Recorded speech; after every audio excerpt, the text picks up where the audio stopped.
সালামু আলাইকুম। আমাদের সাথে আজকে নতুন আরেকজন শিক্ষার্থী যুক্ত হয়ে গিয়েছে। আমাদের সাথে যুক্ত আছে খাদিজাতুল কুবরা। খাদিজাতুল কুবরা 27তম স্থান অধিকার করেছে। প্রথমেই খাদিজাতুল কুবরা, তোমাকে অনেক অনেক অভিনন্দন এবং শুভেচ্ছা। তো প্রথমে আমি তোমার থেকে তোমার পরিচয়টা একটু জেনে নিব। পরিচয় বলতে তোমার নাম, তুমি কোত্থেকে বিলং করো এবং তোমার merit position, merit list, sorry merit number ইত্যাদি ইত্যাদি বিষয়ে আমাদের সাথে একটু শেয়ার করো। জি, আসসালামু আলাইকুম। আমি খাদিজাতুল কুবরা। আমি কিশোরগঞ্জ জেলা বসবাস করি এবং আমি এবারে সেকেন্ড টাইমার ছিলাম। এবারে আমি আমার পরীক্ষায় জাতীয় মেধা তালিকায় 27তম হয়েছি। এর জন্য শুকরিয়া জ্ঞাপন করছি আমার মহান রবের নিকট এবং বিভিন্ন টিম, প্রত্যেকটা শিক্ষক, মেন্টর এবং যারা আছেন আমাদের ভাইয়েরা, সকলে খুব আন্তরিকভাবে আমাকে সেইভাবে সহযোগিতা করেছেন আমার আজকের এই সাফল্যতা ধরে রাখার জন্য। আমি সকলের প্রতি কৃতজ্ঞতা জ্ঞাপন করছি। ঠিক আছে, ধন্যবাদ তোমাকে। আচ্ছা, একটু যদি আমাকে বলতো তোমার মেরিট নাম্বার কত? 27। তোমাকে যদি একটু জিজ্ঞেস করি যে তোমার জিপিএ নাম্বার কত ছিল? জিপিএ আমার এসএসসি এবং এইচএসসি দুইটা মিলে আমার জিপিএ নম্বর ছিল সব মিলিয়ে 44.45 45। 4.5, ভেরি গুড। তার মানে আমি যদি বলি যে তোমার হচ্ছে দুইটা গুরুত্বপূর্ণ ব্যাপার ছিল। প্রথমত তুমি ছিলে হচ্ছে সেকেন্ড টাইমার, এবং দ্বিতীয় যে বিষয়টা আসবে সেটা হচ্ছে যে তুমি তোমার জিপিএ তে প্রায় 5.55 মানে 5.55 পিছিয়ে ছিলে। সো আমাকে একটু যদি বলতা যে এই জায়গা থেকে, যেখানে তুমি প্রথমত সেকেন্ড টাইমার, দ্বিতীয়ত প্রায় 6.5 তুমি হচ্ছে পিছিয়ে, তো সেই জায়গা থেকে তোমার দ্বিতীয়বারের চেষ্টাটা আসলে কোন সাহসে, কিংবা হচ্ছে তুমি কোন বলা যেতে পারে করজ থেকে তুমি হচ্ছে এই সাহসটা করেছিলে যে না, আমাকে সেকেন্ড টাইমে ভালো করতে হবে, এবং সেই জায়গাটা আমাকে যদি একটু ক্লিয়ার করতে যে তোমার এই শক্তিটা কি ছিল? প্রথমত আমি প্রথমবারে পরীক্ষা দিইনি, কারণ আমার আব্বা মারা যায় এবং আমি অনার্স ছিল আমার টার্গেট, আর নার্সিং হচ্ছে আমার ফ্যামিলিগত টার্গেট আর কি। আমার পরিবারের সবাই চায় আমি নার্সিং পড়ি। পরবর্তীতে আমি সেকেন্ড টাইম চেষ্টা করার আগে আমি ফার্স্ট টাইম থেকে বি ব্রেনারের যে পেজ ছিল ওই পেজের সাথে যুক্ত ছিলাম এবং আমার পরিচিত একজন ছিল যে কিনা এই বি ব্রেনার থেকে পড়াশোনা করে সে সাফল্যতা অর্জন করে। আমি গত বছর আমার বেস্ট ফ্রেন্ড সেও পরীক্ষা দেয় এবং আনন্দমোহন কলেজে আমি বি ব্রেনার টিমকে দেখি। পরীক্ষা শেষ মুহূর্তে আমি দেখি যে কয়েকজন ছিলেন, আর তখন আমি জানতে পারি যে আসলে বি ব্রেনার সম্পর্কে তখন থেকে আমার ধারণা ছিল। পরবর্তীতে আমি চেষ্টা করি যে বি ব্রেনের সাথে সংযুক্ত হওয়ার। যদিও আর্থিক সমস্যার কারণে আমি ফুল কোর্সে যুক্ত ছিলাম না, সর্বশেষ সময় আমি দেখলাম যে তাদের ফ্রি ক্লাস এবং 30 দিনে একটা পরীক্ষার যে ডিপ্লোমা ইন মিডওয়াইফারি যে একটা কোর্স, মানে পরীক্ষার লাইভ ব্যাচ, ওইটার মধ্যে আমি যুক্ত হই এবং ওটা যুক্ত হওয়ার পরে আমি আমার যে পরীক্ষার যে একটা প্রস্তুতি, প্রপার যে প্রিপারেশন, ওটা কেমন হয়েছে এবং পরীক্ষার মাধ্যমে আমি ওটা ধীরে ধীরে উপলব্ধি করে যে আসলে আমার প্রিপারেশনটা কতটুকু। আমি নার্সিং এ আমার যে একটা অনিশ্চয়তা ছিল যে আসলে আমি পারবো কিনা, যখন আমি 30 ডেজ কোর্সে যখন যুক্ত হই এবং প্রতিদিনের মতো পরীক্ষা দিই, তখন মোটামুটি রেজাল্ট ছিল, অত বেশি ছিল না, কিন্তু তারপর আমি বিশ্বাস হারাইনি। আমি নিয়মিত ভাইদের ক্লাসগুলো করি, নোটগুলো করি এবং সর্বশেষ আপনাদের গোছানো যে সাজেশন মূলক ছিল পিডিএফ গুলা, ওগুলো আমি পড়ি এবং আলহামদুলিল্লাহ, হ্যাঁ, শর্ট সাজেশন, ওইগুলা মানে এমন ভাবে গোছানো ছিল যে আমার বই ধরার কোনো অপশন ছিল না, মানে জাস্ট ওইগুলা পড়লেই এনাফ। এবং আমি ওইভাবে প্রিপারেশনটা নেই এবং পরীক্ষাতে যাই এবং আলহামদুলিল্লাহ আমি পরীক্ষাতে গিয়ে আমার কিছু অনাকাঙ্ক্ষিত ভুলের কারণে আমি যেটা আর কি আমার মনের মধ্যে একটা আফসোস যে ওই ভুলটা যদি আমি না করতাম তাহলে হয়তো আমার 80+ নাম্বার থাকতো। আমি টেস্ট স্কোরে আমি 77 পাই আর কি। এমনিতে আমার কমন ছিল প্রায় 75+ ছিল আর কি।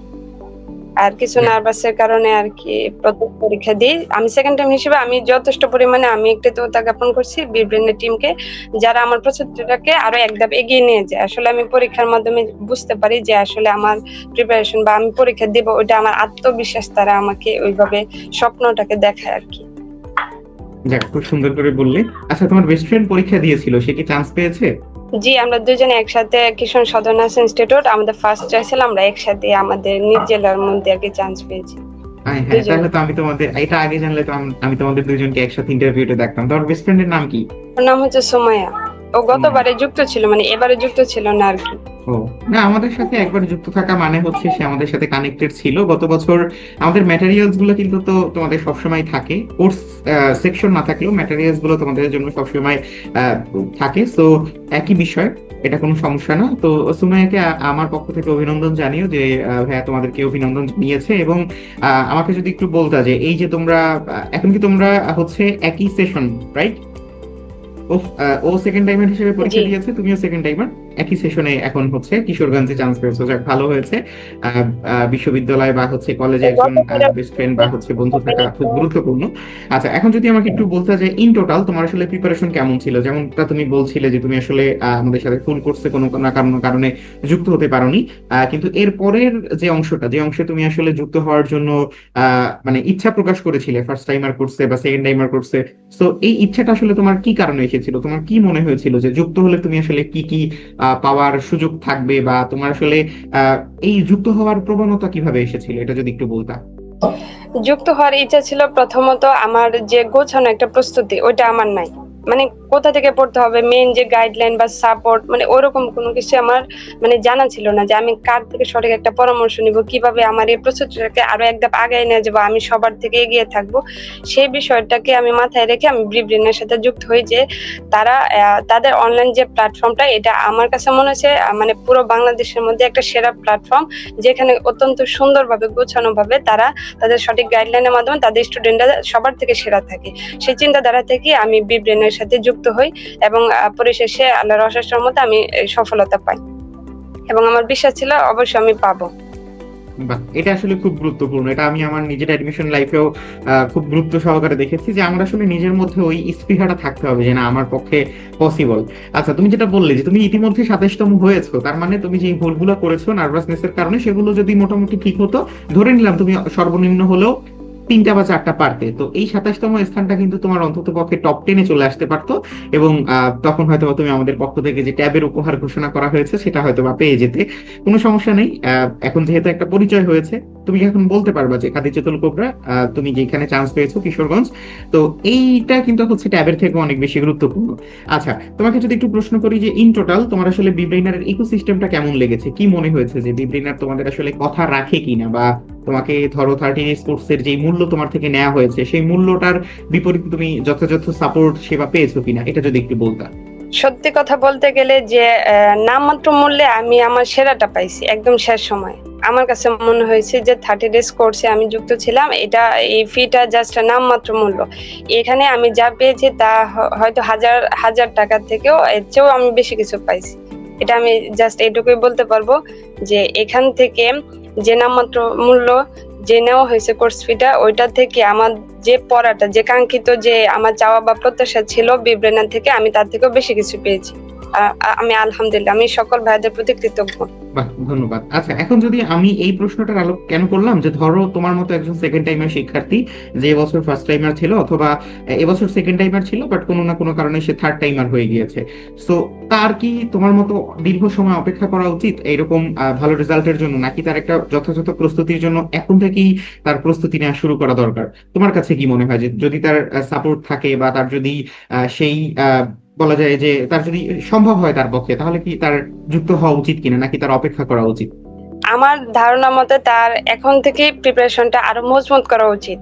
এখন থেকে যদি সে ওইভাবে নিজেকে গুছিয়ে প্রিপারেশন নিয়ে যদি আগে যেতে পারে, তাহলে আলহামদুলিল্লাহ ধরা যায় যে সে নিশ্চিত সেও সফলতার মুখ দেখবে। এটা আমি মনে করি যে এখন থেকে যদি গোছানো প্রস্তুতি থাকে তাহলে অবশ্যই সে সফল হবে। এবং এর জন্য সঠিক গাইডলাইন এবং সাপোর্ট প্রয়োজন, যা বিব্রেনের টিমে একমাত্র আমাদেরকে দিতে পারে। এটা আমার বিশ্বাস এবং এটা আমি আজীবনই বলবো। বাহ, আমার জুনিয়র যারা আছে আমি সকলের উদ্দেশ্যে এটাই বলবো যে অনলাইনে যদি কেউ পড়তে চায় অবশ্যই বিব্রেনের টিমকে যেন তারা বাছাই করে নেয়।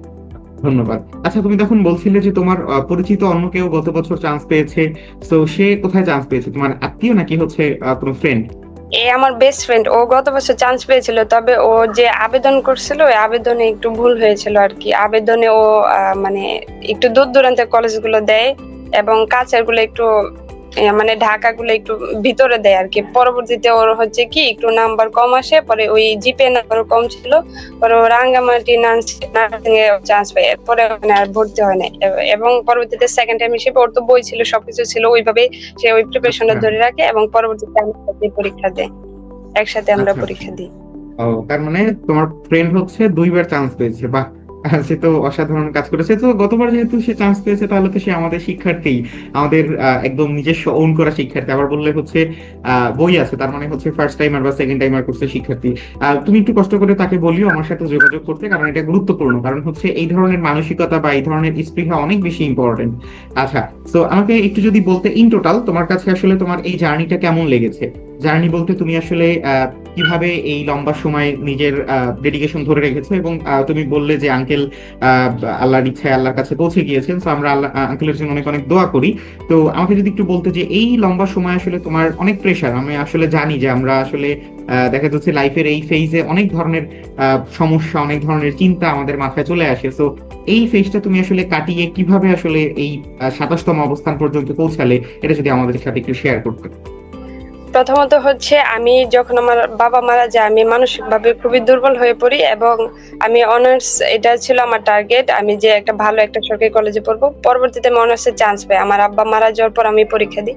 এরপর হচ্ছে আমার ভাই, আমার ফ্যামিলি সবাই যেহেতু আমি নার্সিং এ পড়াশোনা করি, এবং আমার বাবা মারা যাওয়ার পর আমার বড় ভাই, ওনার উৎসাহ বা সমর্থনে বলা যায় যে আমি আজকে মানে এই পথে আসার একটা সিদ্ধান্ত নিই। এবং পরবর্তীতে আমার গোছানো কোনো প্রিপারেশন ছিল না, আমি আমার ফ্রেন্ডের কাছ থেকে জানি, তারপরে আমি ওই প্রিপারেশনের জন্য নিজেকে প্রস্তুত করি, কিন্তু আমি ওইভাবে গুছিয়ে উঠতে পারিনি শেষ পর্যায়ে। কারণ পরীক্ষা যদি না দিই তাহলে আসলে বোঝা যায় না যে আমি কতটুকু শিখলাম, জানলাম। পরবর্তীতে আপনাদের যখন আমি দেখলাম যে 30 ডেজ কোর্সের একটা অফার চলতেছে ভর্তি, তখন আমি ওইটা খুব তাড়াতাড়ি আমি ওইখানে ভর্তি হয়ে যাই। এবং এটা জানুয়ারির সম্ভবত 12-13 তারিখ হবে, যে 20 তারিখ থেকে আমাদের শুরু হবে। তখন ওইখানে আমি লাইভ পরীক্ষাগুলো দিই এবং দেখি আমার থেকে অনেক অনেক মেয়েরা আছে যারা অনেক আগে গেছে, এবং কি তারা 4-5 মিনিটে মানে পুরো আনসার করে চলে যায়, কিন্তু আমার সময় লাগে আধা ঘন্টা বা তারও বেশি। এবং সে সময় এসে আমার সময় লাগে প্রায় কখনো 3 মিনিটও লাগছে, 4-5 মিনিট, সর্বোচ্চ 10 মিনিট, এর বেশি লাগেনি। কারণ এটা হচ্ছে কি আমি যখন আপনাদের ওইখানে পরীক্ষাগুলো দিই এবং আস্তে আস্তে আমার ওই যে আত্মবিশ্বাস বেড়ে যায় যে আসলে আমি পারবো। আর এখানে আমার এই লং জার্নিতে আমার সাপোর্ট এবং আমার সমর্থন দিয়েছেন আমার পুরো পরিবার, এবং সবচেয়ে বেশি আমি কৃতজ্ঞ আমার বড় ভাইয়ের জন্য, কারণ সে সমর্থন না করলে হয়তো আজকে আমি নার্সিং এ আসার যে একটা ইচ্ছা বা আত্মবিশ্বাস ওইটা আমি পাইতাম না আসলে। ওনার কাছ থেকে আমি সকল প্রকার সমর্থন এবং উৎসাহ পাই। বাহ! বড় ভাইকে আমাদের পক্ষ থেকে অনেক অনেক ধন্যবাদ, এবং তাকে আমাদের পক্ষ থেকে সালাম জানাবে যে বোনকে যে এত মহৎ একটা পেশার জন্য সে প্রস্তুত করেছে। তুমি আমাদের অনেক বেশি আমাদের প্রতি কৃতজ্ঞতা জানাতে পারো, আমরা তোমাকে গাইডলাইন দিয়েছি সেটা তুমি বলতে পারো, এবং সেটা আমরা মেনেও নিলাম। কিন্তু আমাদের গাইডলাইনের থেকেও বেশি গুরুত্বপূর্ণ ছিল তার এই সাপোর্ট বা তার এই সহায়তা, যেটা ব্যতীত আসলে খাদিজাতুল কোবরা আসলে আজকের খাদিজাতুল কোবরা হওয়ার সুযোগ ছিল না। এবং দেখা যাচ্ছে আগামীকাল যখন খাদিজাতুল কোবরা তার পরিচয় দিতে যাবে, তখন আসলে তার প্রথম যে বিষয়টা মাথায় আসবে সেটা হচ্ছে যে আমার এই অবস্থানের জন্য আমার বড় ভাই সব থেকে গুরুত্বপূর্ণ দায়িত্ব পালন করেছে। এবং সেখানে হয়তো আমরা ন্যূনতম একটা জায়গা নিয়ে রাখবো যে সাবিত ভাই বায়োলজি একটা ক্লাস করিয়েছে, কিংবা পলাশ ভাই একটা পদার্থবিজ্ঞান ক্লাস করিয়েছে, কিন্তু আমাদের ক্লাসের থেকেও বেশি গুরুত্বপূর্ণ ছিল তার সেই সাপোর্ট। তো আমাদের পক্ষ থেকে ভাইয়াকে সালাম জানিও। এবং আমি যদি একটু তোমার জিজ্ঞেস করি যে তোমার পরিবারের অন্য সদস্য যারা আছে, তারা আসলে তোমার এই চান্স পাওয়ার মানে মুহূর্তে বা হচ্ছে চান্স পাওয়ার খবরে আসলে কতটা খুশি হয়েছে? আমার পরিবার সবচেয়ে বেশি খুশি হয়েছে, সবচেয়ে বেশি বলতে গেলে আমার বড় ভাই, যিনি আমাকে সাপোর্ট করছেন এবং আমাকে উৎসাহ দিয়েছেন এই পেশায় আসার জন্য, আমাকে উদ্বুদ্ধ করেন। তিনি আসলে মানে অত্যন্ত খুশি হয়েছে। মানে রেজাল্টটা বের হওয়ার পরে আমি যখন ফোন দিই, সবার প্রথম আমার বড় ভাইকে আমি ফোন দিই, এবং সে আমার থেকেও বেশি খুশি ছিল। আর জাতীয় মেধা তালিকা যখন সে শুনে তখন সে আরো খুশি হয়, এবং সকলের সাথে সে এখন বলতে পারে, জোর গলায় বলতে পারে যে না, আমি আমার বোনকে যা বলেছিলাম সে তা করে দেখিয়েছে আমাকে। বাহ, খুব ভালো আসলে। আমার জন্য যেটা এখন এটা গর্বের, আনন্দের, এবং আমার পরিবারের জন্য এটা গর্বের ও আনন্দের একটা বিষয়। বাহ, শুনে আসলে খুবই ভালো লাগলো। আমারও বড় ভাই আছে, এবং আমি আমারও বাবা হচ্ছে 2020 সালে মারা গিয়েছেন। তো আমারও হচ্ছে এটাই যে আমাদের পরিবারের মধ্যে যে সব থেকে বড় থাকে, কিংবা হচ্ছে মা তো অবশ্যই, বাট এর বাইরে যখন আমাদের কেউ দায়িত্ব নিয়ে অভিভাবকের মতো করে এই ইটা দেয় যে না পারতে হবে, চেষ্টা করতে হবে, তখন আসলে সেটা আমাদের প্রতি একটা শুধুমাত্র দায়িত্ব বা কর্তব্য না, সেটা হচ্ছে একটা আমাদের লাইফের গোল হয়ে যায়। তো তুমি যে 27তম হয়েছো, এটা থেকে আমি জানি যে তুমি 27তম হয়েছো কিংবা চান্স পেয়েছো, এটার থেকেও বেশি খুশি হয়েছো যে তোমার বড় ভাই তোমার এই চান্স পাওয়ায় খুশি হয়েছে এটার উপরে। ঠিক কিনা বলো? জি, আমি অবশ্যই অনেক অনেক খুশি হয়েছি। আমার ভাই আমার থেকে বেশি খুশি হয়েছে। আমি যে তার কথা রাখতে পারছি, এটাতে আমি অনেক খুশি, এবং আমি আল্লাহর নিকট অনেক অনেক শুকরিয়া।